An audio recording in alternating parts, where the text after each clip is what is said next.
Welcome to RS channel. Ang content natin ngayon ay wheel loader na nag-iinit or nag-overheat. Kaya let's find out. Sa mga hindi pa nag-subscribe, pa-subscribe naman yan mga buddy. At hit na rin ng like at comment. So tara, samahan nyo kaming i-troubleshoot. So ayan mga buddy, nag-iinit siya, kaya hanapin natin kung ano ang diferensya nito.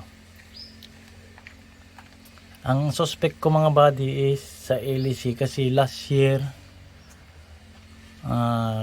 bypass namin yung tawag dito, pan nito. Ang pan kasi nito mga buddy is magnetic siya, hindi siya silicone oil. So kung makikita nyo mga buddy, pag hindi yan naka-switch is naka-freewheeling yan. So ayan, ito nyo, umiikot siya, freewheeling. So ipapatry nating papaandar kung sasama yung LEC or maiiwan siya. So let's do it. Mino, hidop. Yeah. So pasensya na mga buddy, ang aking helper ay Timoris.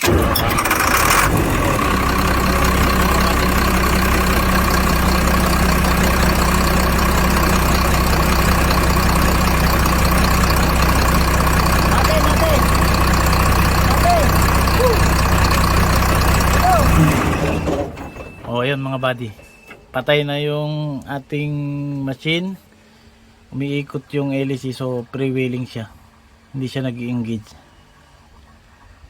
Last year kasi mga buddy, ang pan nito is magnetic, then connected ito sa,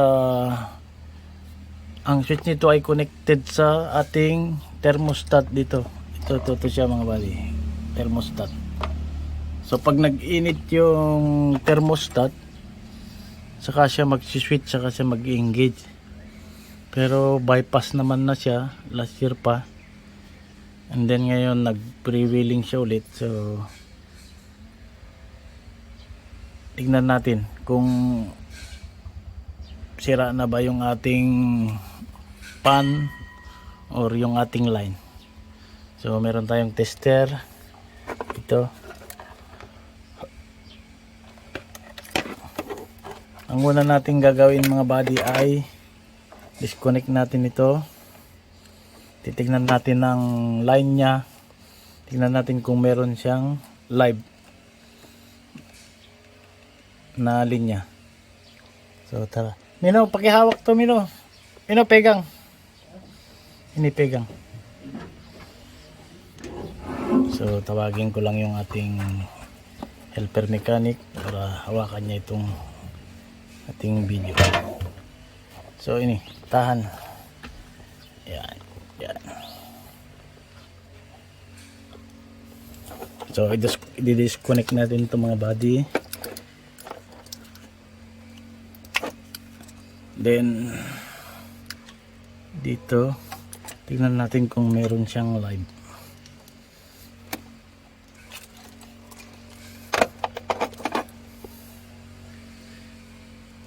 So ground.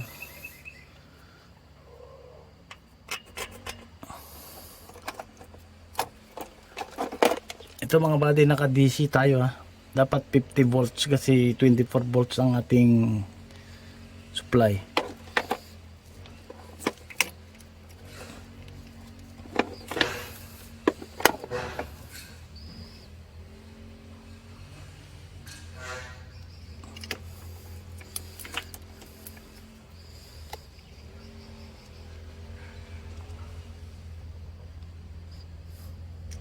Wala siyang source. Ay, hindi yata naka-switch sa taas. Bukan lock eh. Lock yung kunci dulu.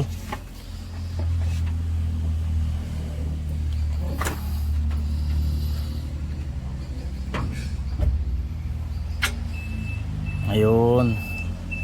Sensya na.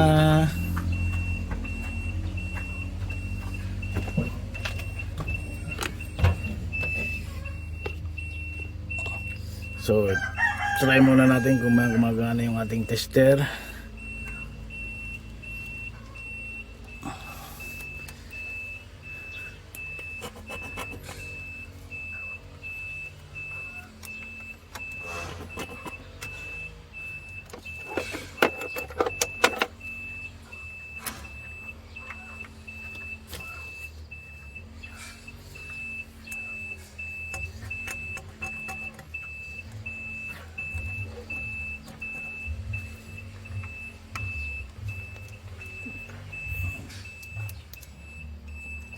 Hanap tayo ng ground.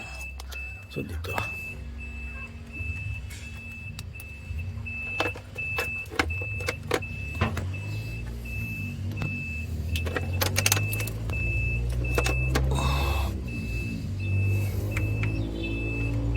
Ayan.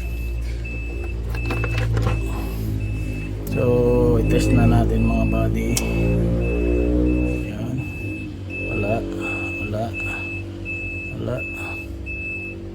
Wala siyang supply. So walang supply mga buddy, kailangan lang natin hanapin yung supply para makita natin kung yun pan bang may diferensya or supply lang. So patayin muna natin. So ito yung linya natin mga buddy. Maswerte tayo, meron siyang fuse dito. So i-check natin tong fuse.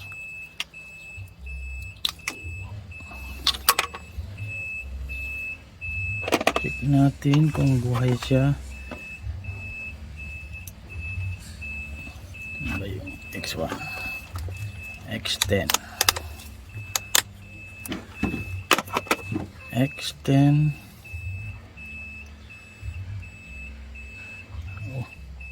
Oh yun, na-fuse. Ipakita mo yung tester natin. So tingnan nyo mga buddy, pag i-recta ko gumagana yung ating tester. Pag dito sa fuse, so putol yung fuse natin mga buddy. So yun lang, wait lang at palitan natin yan. Amino ang bell baro po, fuse yung baro. So ito yung fuse natin, putol siya, putol. So ito, meron tayong bagong luma na fuse. Ayan, ito yung putol. So lagay natin.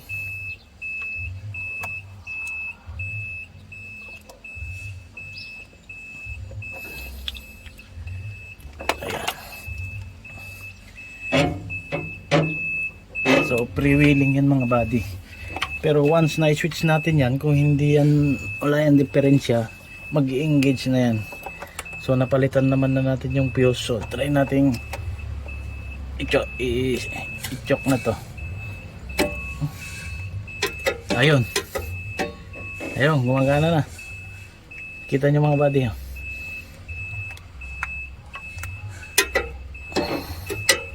So ayun. Oh. Nya, ayun na maikot. Off mo yung susi, yun na. Tutup, loki aja, loki tutup pa. Okay, yan. Naka-off siya mga buddy. Oh, kita nyo? Umiikot siya. Kunci. Yun. Tutup. Kunci. Okay. So yun lang mga buddy ang diferensya niya. Wala na, putol lang ating fuse. So maswerte pa rin tayo kasi hindi yung ating pan ang nasira. So yun lang mga buddy. Salamat. So dagdag lang natin mga buddy.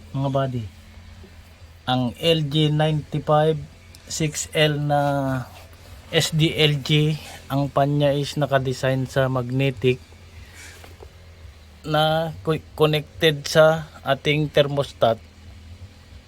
Yun, kaya nila i-design yung mga body is para doon sa mga malalamig na lugar na hindi gaanong nagiinit ang makina. Kaya i-design nila para pag malamig na malamig yung lugar, hindi mag-switch yung kanilang thermostat, hindi iikot yung fan para iinit yung kanilang machine.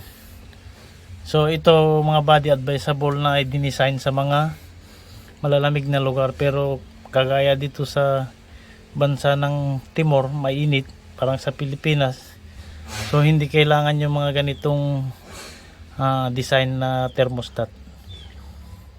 So yun lang, maraming salamat.